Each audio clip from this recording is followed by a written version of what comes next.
リクルートといえばエゾイズムっていうような流れがあったんですけど、やっぱり会社としてやっぱこう少しずつ成熟してくることで、リクルートに入れば安泰なんじゃないかっていう人が増えてるみたいなことは結構会社でも語られていて、それでもまだ上司とかはやっぱ起業家になる人も多かったし、40代を前に退職する人も多い会社ではあったし、私はリクルートっていうものを抜けた時でも一人でやっぱ食べていける人間にならなきゃいけないんだみたいな意識はやっぱすごくあった。ああ、すごい。そんな教育のされ方されてるんだ。いや、僕もなんか本当になんだっけな、自ら機械を作り出し機械によって自らを変えようっていう、その江副さんの言葉はすごく好きだったし、なんかそういう精神を持ってやっぱりこう社会に出て、なんか自分は何者でもないけどもこれからどういう大人になっていくのかっていうのはもう常になんか言われ続けてました、先輩から。やっぱりどういう未来を自分で作っていくのっていうことを常に問いただされていた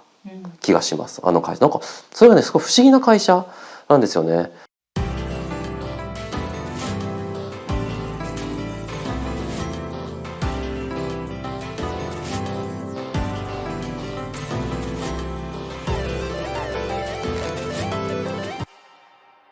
もともと僕は美容師をやってまして、トータルで4年やってたんですけど、その後美容業界誌の雑誌の編集者になったりとか、リクルートっていう会社で働き始めるんですけど、一番最後のキャリアの美容師の時ですね、その時に妻と知り合って、はい、いろんな話をしていく中でリクルートに入っていくっていう流れなんですが、その時はあれだったもんね、ずっとゼクシーだったもんね。そう、私はもともとゼクシーの制作のディレクターをやっていて、当時美容師を辞めようかなって悩んでいる彼と出会って、美容業界を変えたいっていう気持ちを持っている本当ちっぽけな美容師みたいなところから、じゃあ美容業界を変えたいってどういうことなんだろうねみたいなことを、いつもこう壁打ちしてるみたいな感じで。ひとまず業界のこといろいろ知れるし、じゃあリクルート入ったらって言ってリクルートを受けたという流れです。リ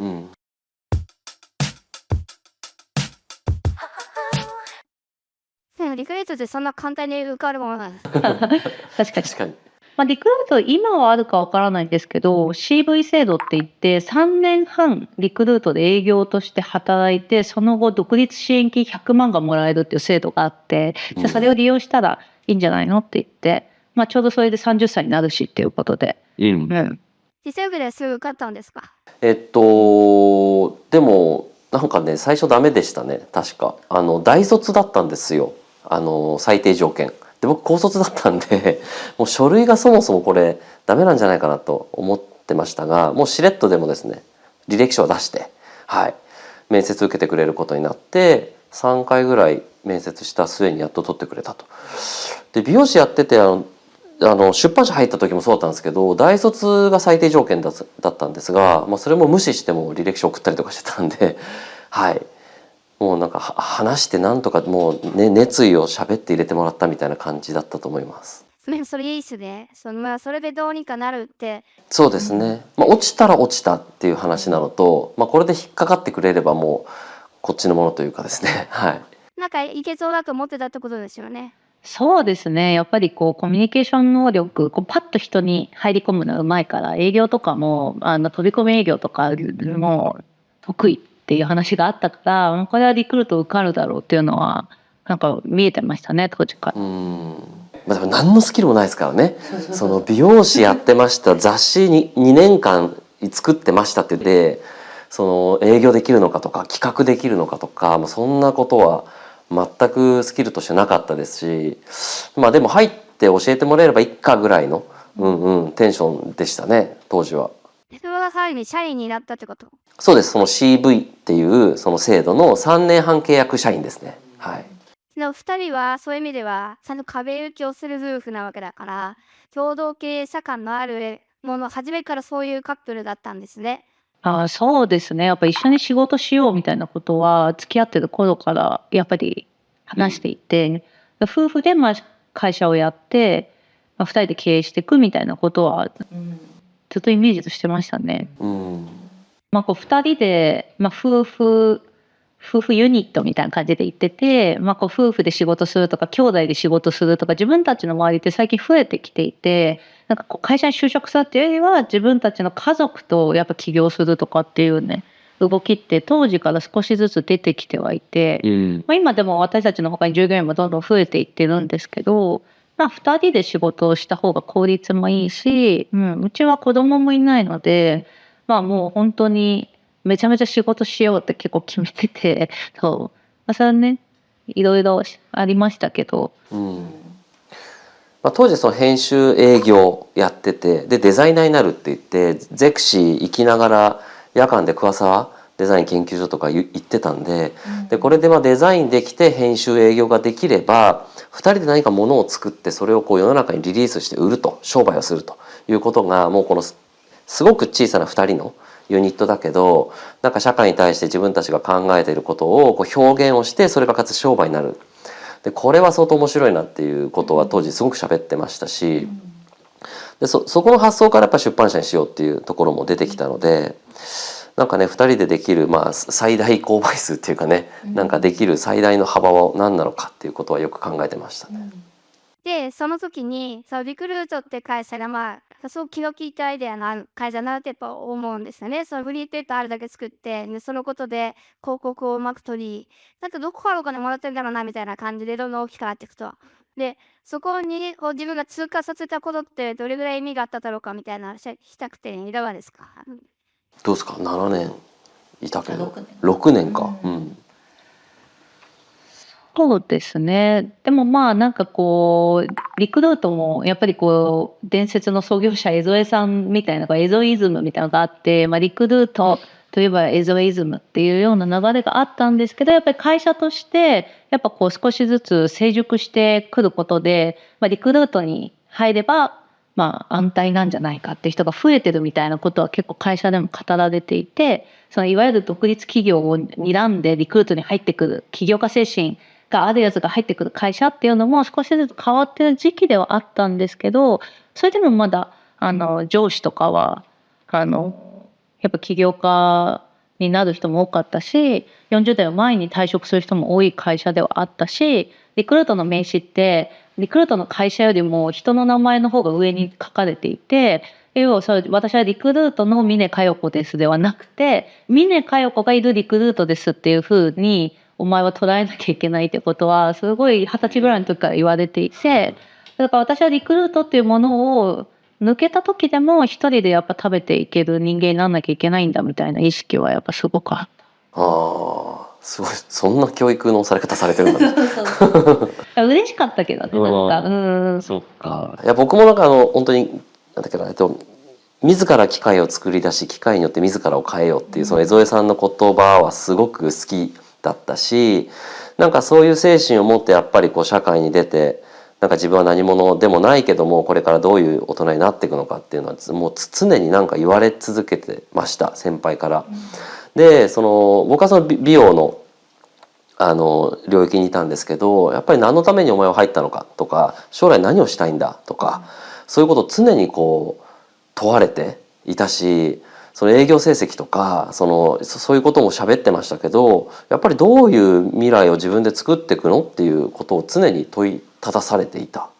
気がします、あの会社。なんかそれがねすごい不思議な会社なんですよね。なんかお金もらいながらいろんなスキルもこう教えてもらいながら、それでも他人の夢に対してすごいこうコーチングみたいなことをしてくるっていう、あれがすごい、思い出としてはあるなって。あと入社して割とすぐにこうなんか人格崩壊系のなんかなんていうんですかね、セッションっていうか、なんていうのかな、研修みたいなのが。よくあるその360度評価じゃないですけど、やっぱ自分の後輩上司とか先輩とかから全員があなたがどう見られてるかみたいなことをやっぱサーベイされてフィードバックされるとかっていうのはめちゃめちゃあるって感じです。サーベイですね。そう言ってた。ちなみにどんなサーベイのされたんですか？いや僕なんだったかな、もう本当にもう10年以上前の話ですけど、でもね結構やっぱポンコツ系だったんですよね。なんか蓋開けてみたら。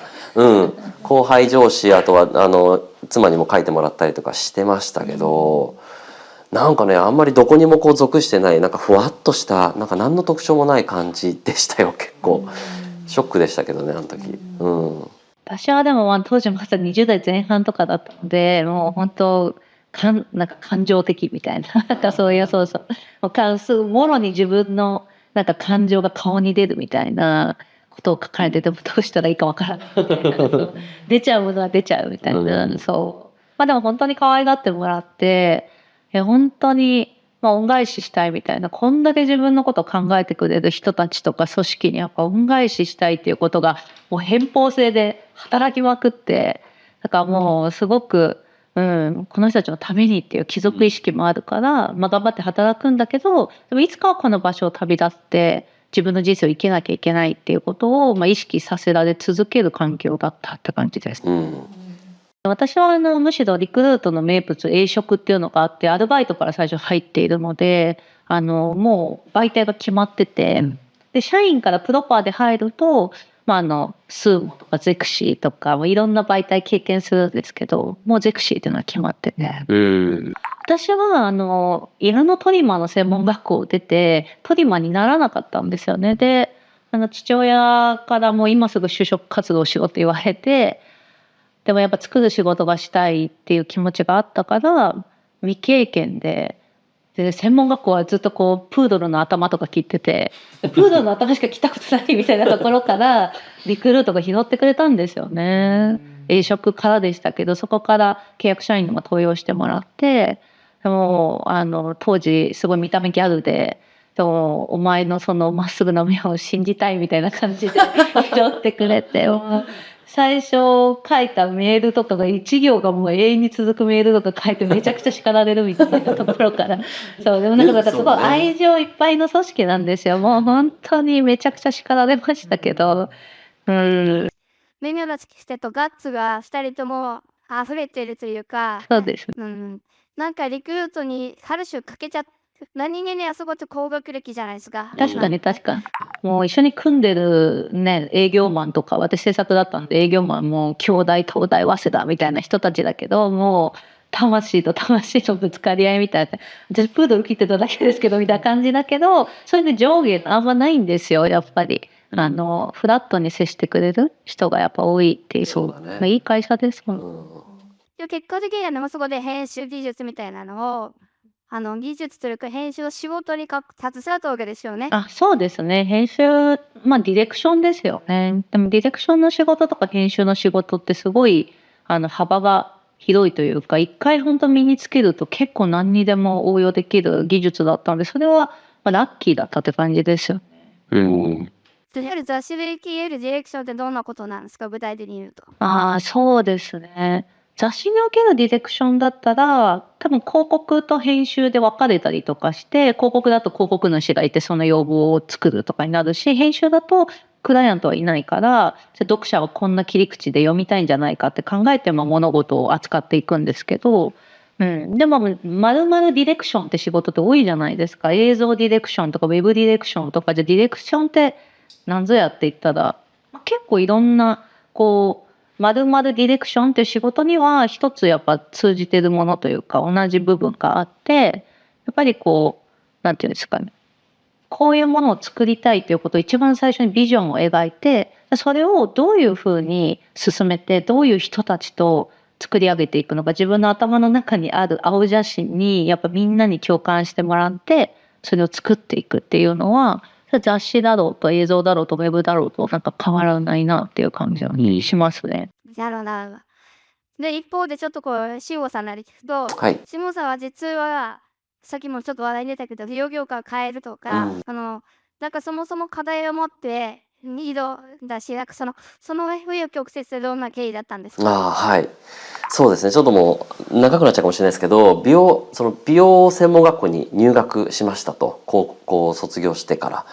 で、もう本当に学校でやってる授業がもう結構つまんなくてですね、あまり面白いなと思ったことがなかった。で、これがそのまま現場に役に立つのかなと思った時にすごく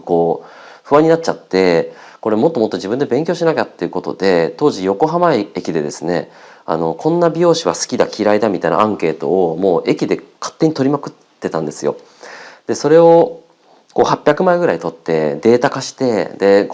これでどうですかっていうことで先生にこう店に行ったら、そんなことしてる暇があるんだったら国家試験が受かるように勉強しろって言われて、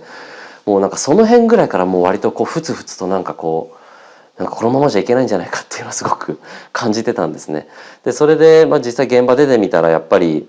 学校で教わったことがそこまでこ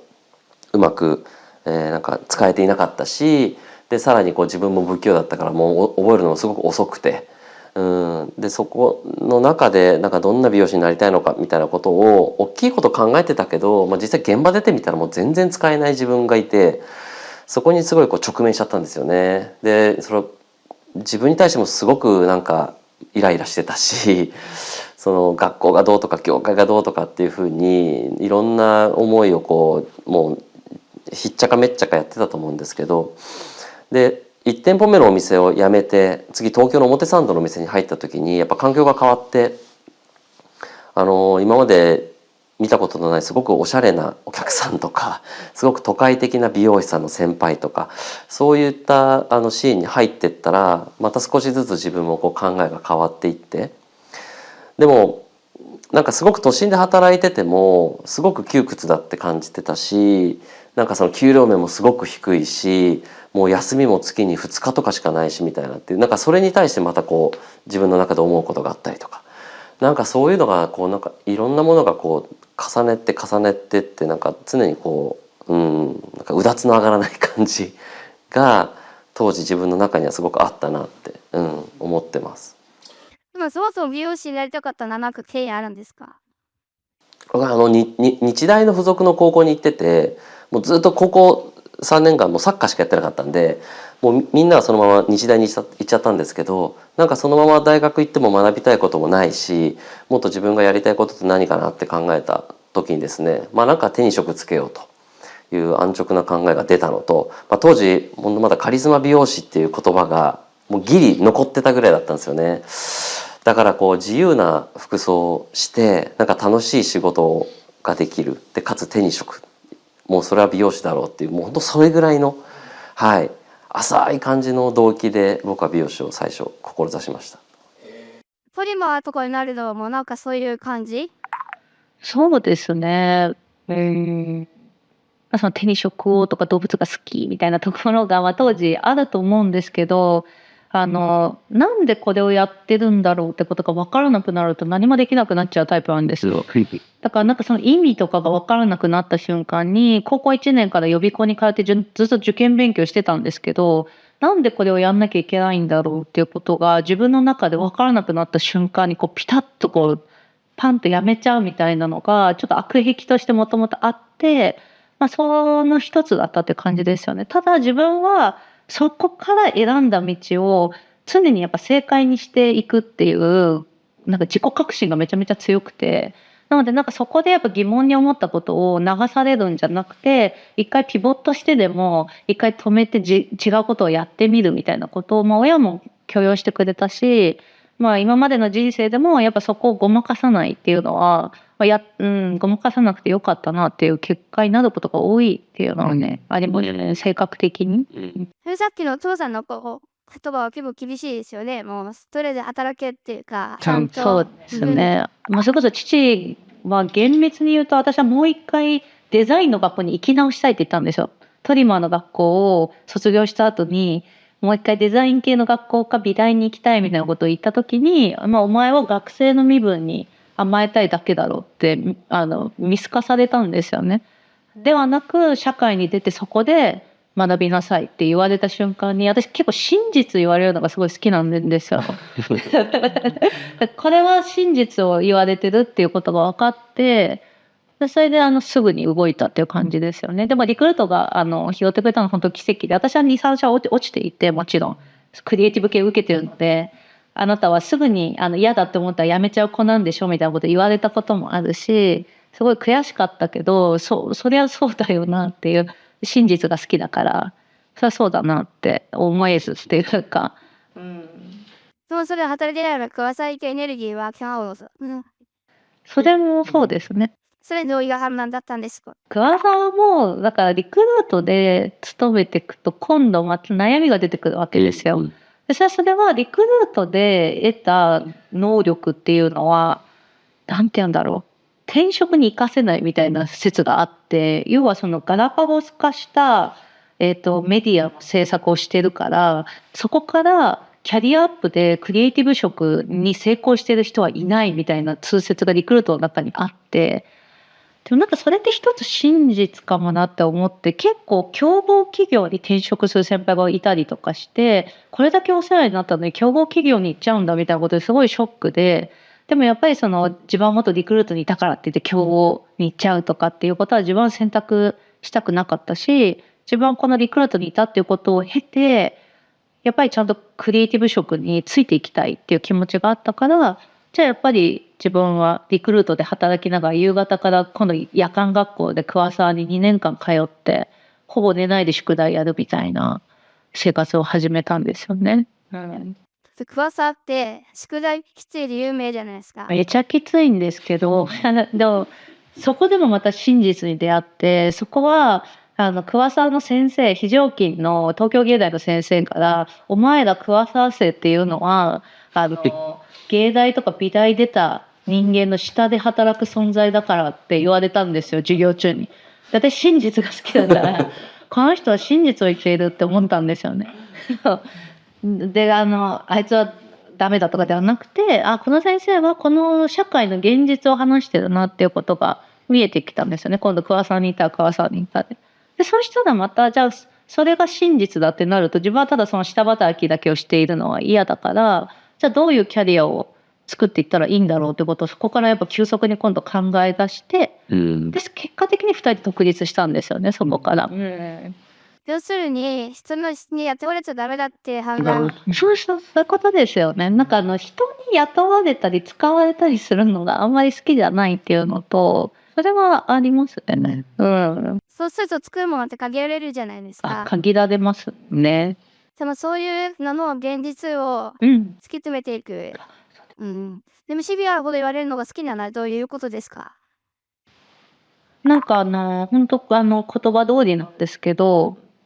シビアだったり厳しいことだったとしても真実に価値があるって思ってるからですかね。でもそれ真実じゃない意地悪な場合もあるじゃないですか。それをどうやって判断するのかなと思って。そうですね。意地悪とか嫌味。どうなんですか、真実ってなんでわかるのかっていうね、問いになってきますよね。だから額面通りに実際いやいや桑沢でめちゃめちゃちゃんと自分で事務所作って活躍してる人もいるじゃんとかっていうような人もいると思うんですけど、普通に流されていったらそういう未来になっちゃうぞっていうことが、だからそこから読み取れますよね。要はそうやって自分たちよりも努力をして美大とか芸大に入った人たちにやっぱ専門卒がねこう飛びかかっていくっていうのはすごく難しいから、やっぱり何か独自性とか特別な何かがなければやっぱそういうところに収まりやすいっていうことがこう推測できたって感じですかね。もちろん先生の意地悪とかうがった見方もあるんだけど、そこに一抹ある真実から自分の生存戦略を考えなきゃいけないじゃないですか。で自分はずっと人にこき使われたりとか下働きで孫受けひ孫受けみたいなのはやっぱり苦しいと思うから、じゃあどんな生き方をしたら自分が作りたいものをリニアに作れる環境が手に入るのかっていうことを考え始めたって感じですね。私は普通に生きてればおそらくですけど、その学歴とかいわゆるそのさっきほとんど肩書きで話したと思うんですよ。芸大出てる人の方がさっきから偉くなっちゃうみたいなっていうことを突きつけられてちょっと嬉しくなっちゃうわけでしょ。そうですね。確かになんですかね。でもなんか優しい嘘よりもやっぱ厳しい真実の方が愛があるからじゃないですかね。やっぱ真実は愛だと思うんですよね、なんとなく。それ言ってくれるっていうことからやっぱこう生き直していけるというか、軌道修正がしていけるから、それをやっぱ感じ取る。この人はすごく嫌なことを言ってるけどすごい本当のことを言ってるって思った時には、じゃあ自分はどうするのかっていうことをやっぱ常に考えてきたし、今もそうって感じですね。そんな奥様は絶対真実だと言うじゃないですか。はい。確かに。いやいやきついですよ。きついですよそれはもう言葉のナイフで切り刻まれますからねそれは正しい。めった刺しに。確かに真実が愛だと思ってるからだから愛情表現は真実を言うことだって思ってるところはあるかもしれない。そうですねやっぱだから新しくメンバー増えたりとかして男性陣があと2人経営ボードにいますけどやっぱりそのかやこちゃんが言う言葉っていうのはやっぱすごく正直だしまっすぐすぎても結構強いとか。オブラートに包むみたいなことがまずないんですよね。その免疫があんまりない人からすると結構びっくりしちゃうんじゃないかなって。調整はしてますか？経営陣でそういう嘘みたいな本当はその場で言わないとみたいな言わないのに裏で例えば何かを言ってるみたいなのが私すごい嫌いなんですよね。やっぱ信頼してるならばその場で言ってあげてほしいっていうなんか愛みたいな感じなんですよね。そう言い方が全てってよく言われるんですよ。言ってることはもう 100% 正しいし本当そうだと思うけど言い方を優しくしてくださいみたいなのは経営陣4人ではもうめちゃめちゃ喧嘩とかも、特にここがやっぱ夫婦だからちょっと夫婦の独特の喧嘩が会社の中に出てきちゃうからなんかちょっとみんなには本当申し訳ないなって思ってるんですよねそこは。この場を借りてお詫び申し上げたいっていうのはあるんですけど、そのエネルギー自分たちのやっぱエネルギーっていうところにやっぱ人が集まってきて面白いことをやっていくっていうのが、ある種うちのエンジンだったりはするのでもちろんだから甘やかされていいってことではなくて、なんかそういう純粋なやっぱ表現したいというなんか欲望とでもやっぱこう誠実な仕事をしたいで自分が表現しここがあなたのいいところだっていうものをやっぱ純粋に表現したいっていうのが自分たちの大事にしてることだからそれをなんか社内でもできなかったらやっぱ人様に対してもできないっていうのはやっぱありますよね。会社全体にだからそういう空気がうちはあるかもしれないですね。でも慎吾さんはだから結局その利用業界をまともにするみたいなそれは前提なんですねやっぱね。そうですねなんか昔ほどなんかその恨みつらみなんかそういう怒りみたいなものはだいぶ減ってきたと思いますしやっぱなんかそれだけがエネルギー源でもなかったんだなみたいなことをやっぱこの40歳にもなってなんかこうまた分かってきた部分があるんですけど、でもやっぱりこう自分はやっぱ元美容師ですとか美容師やってましたとかって言ってたけどでそのヘルニアになって腰が痛かったそれで離脱したのも事実としてあったけどやっぱり一番の理由はやっぱり自分が長くこの美容師という仕事を一生かけてこう続けるなんか覚悟がなかった。でそこに対してなんか多分いろんな言い方をして美容師を辞めてきたんだけどなんかそれをちゃんと自分とこう決別してなかったんですよね。それを気づいたのは本当ここ最近でだからずっとこう美容師の仕事に未練があったし美容師的な生き方とかなんかそういう表現とかを追い求めてたんだけど自分の中ではもう美容師じゃないんだっていうことをこうちゃんと真に受けるっていうことそれができたのは本当ここ最近でだからこう自分がこう辞めてきたんですっていうふうにこう言えるんだけど自分が一番納得してなかったでそこに対してこうずっと切れない縁みたいなものを自分の中に持ってたんだと思うんですよね。それが怒りだとか業界に対してとかっていう風な言い方をしてたけど本当の根っこにあったのは多分自分が美容師を辞めたって言い切れてないところそこに多分ずっとなんかねすがってたみたいなところがあったと思うんですよね。それがずっと髪の毛の、業界で何か仕事をするとか何か業界を変えたいとかっていうところにこうつながってっちゃってたからなんかそこの理解を最近また自分でこうなんか自己探求していく中で気づいたんですよね。だからなんか一流の美容師になりたいなとか有名になりたいなとか売れたいなとか当時思ってた部分たくさんあったと思うけどなんかそれとちゃんとお別れをしてでも美容師としては成功 しなかったしできなかったけど今こうやって美容院をこう3店舗を作って美容師さんと一緒に働く中で自分ができなかったことをなんかこうお店を作ることで体現できたらいいなって今でも思うし、こういう「紙と私」っていう雑誌を作って自分がなれなかった美容師像みたいなものをやっている人たちもたくさんいる。だからそういう人たちをもっと取材して世の中に知ってほしいなって思いもあるしっていうことで、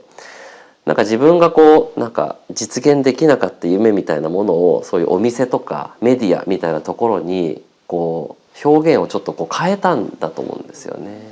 でもなんかその今の話って火種があるかないかは結構でかいなと思ってて、で、早子さんの火種は何なんですか？なんか、いや、でも確かにこの世界の真実って何なんだろうみたいなことをやっぱすごい突き詰めていったみたいなところはありますよね。なんか、何かを強く信じ込んでいる人っていうのがすごく苦手なんですよ。とにかく。さあ政治信条だろうと、何でもいい、何か信仰を持ってるとか、こうじゃなきゃいけないっていう何かっていうものに、なんか戦い続ける人生だったなって思ったね、ここまでずっと。で、そういうものをどうしたら人間は超えうるのかってことを永遠に考えるみたいなことだったんですよね、自分のテーマを。で、最近やっぱそこに一つの解というか、なんかゴールに自分はたどり着いて、そうそうそう、なんかそういう何かを信じ込んでこうじゃなきゃっていうものに取り憑かれてるっていうことを、ああしたらどうしたらみたいな形で、どうしたらそれをなんか合意形成できるんだとか、そういうことをずっと考えてたんですけど、そんなことはしなくてもいいっていうことになんかね、たどり着いたんですよね。なんか、それをどうにかしなきゃって思い続けてきたんだけど、それはなんかその人の世界だし、その人が何か必然性があってそれを例えば信じてるとか、そういう痛みを持っているみたいなことっていうのを、なんかそのまま受け入れるっていうことが、ずっとしたかったんだなっていうのが、だから自分の中でのすごい大きいテーマだったんですよね。だから怒りとかを見ると、なんで怒ってるんだろうとかすごい思って、どうしたらその怒りが消えるのかってすぐ考えちゃう癖があったんですけど、なんかそれをそのままにする、そのありのままに怒ってるっていう状態をホールドしておける、それを受容するみたいなことの方が、実はなんかそれで何かするとなんかまた何かがなんていうんですかね、バッドスパイラルに入っていくというか、なんかこの世界って全部そうなってないって感じがなんかすごいして、なんか解決しようとして世界が悪くなっていくみたいな、なんかこう無限ループをどうやって解消していくかみたいなことにすごい小さい時からすごい注目する感じだったんですよね。で、例えば女性はこう生きた方が幸せだとか、こういう学歴がとかもあるし、そういう社会通念上信じられているよねみたいな成功パターンだけじゃなく、あらゆる人がいろんなレンジでいろんなことを信じて、これがいいことだと思って、人はいいことをなし続けようとみんなしてるんだけど、この世界はうぞうむぞう良くなってるのかなってないのかみたいな、それをそのまんまにちゃんと見るっていう、そこに対してまた自分がこれを変えなきゃっていうアクションをするっていうことも、別に自分がしたければしてもいいんですけど、なんかそれ自体が社会を実はあんまり良くしていないんだろうなっていう、それはやっぱ抵抗だったりとか、迎撃体制だったりとかするだけであって、さあじゃあ自分はどうやって生きようかみたいなテーマにやっぱ今向き合ってるみたいなところありますよね。いろいろ紆余曲折したことはやっぱ良かったですかっていうところが話せるとよくて、ひもさんいかがですか？はい、そうですね。やっぱり美容師を辞めて雑誌編集者になってでリクルート入ってっていうことでこう2年ごとに職種が変わってった20代だったんですけど、やっぱりでもその美容業界っていうその業界だけは変えずに職種だけを変えたっていう、なんかその選択が僕はすごく良かったなって思っています。でこう石の上にも3年だっていうふうにこう親からも散々こう言われてきましたけど、でもこう2年ごとに新しい武器がこう手に入る感覚もあったし、考え方もこうどんどんこう変わっていくっていう実感もすごくあったから、あれはなんかすごく短い2年というスパンだったけど、自分の中ではもうすごく正解の選択肢をしたんだと思いますね。で常にもうやっぱその時代その時代の最善の策を常に考えて講じてるわけだから、それは自分を信じて動いてよかったなと思ってます。久保さんいかがですか？そうですね。なんかうちの会社のバリューみたいな MVV のバリューの中に、やってよかったはやってみようがなければ生まれないっていう言葉があって、私は結構それすごい大事にしていて、哲学者の桑子俊夫さんっていう先生に前お話聞いた時に、やっぱり自分たちの自由意志じゃないんですけど、やっぱり私たちは相当宿命っていうものにかなりこう制御されているんだけども、やっぱそこに偶然の出会いがあって、それを選択するっていうことのこのなんかこう繰り返し、自分たちがこう運命とか宿命によってある程度決められた存在なんだけど、目の前のものにどう飛び込むか、それをどう決意して、手を伸ばすかってことによって、運命っていうのはやっぱこう動いていく可変の余地があるみたいなのはすごく大事にしてるので、結局なんていうんだろう、第一章があって第二章第三章っていう風にこう物語ってそういう風に動いていくので、やっぱ第一章でどう動くかが第二章につながり、第二章で出会った物事とかによってまた第三章が書き換わっていくから、やっぱりその時自分が面白いストーリーになりそうなことをやっぱ普通に選択した方が物語全体がやっぱ面白くなる。急転直下でとんでもないことが起きたりもするけど、その出来事をもってまた変化していくっていう自分の変化がね、やっぱり自分の変化が一番の目的というか、そういう自分を発見していくプロセスなだけだから、選ばない理由はないというか、心に従わない理由はないっていう感じですかね。変化を恐れないのはやっぱ一番大事だし、一個で終わりじゃもったいないよね。もったいない。もったいない。一個だとしてもやっぱその中に自分の中での変化っていうのがやっぱり豊かになっていく条件だと思うので、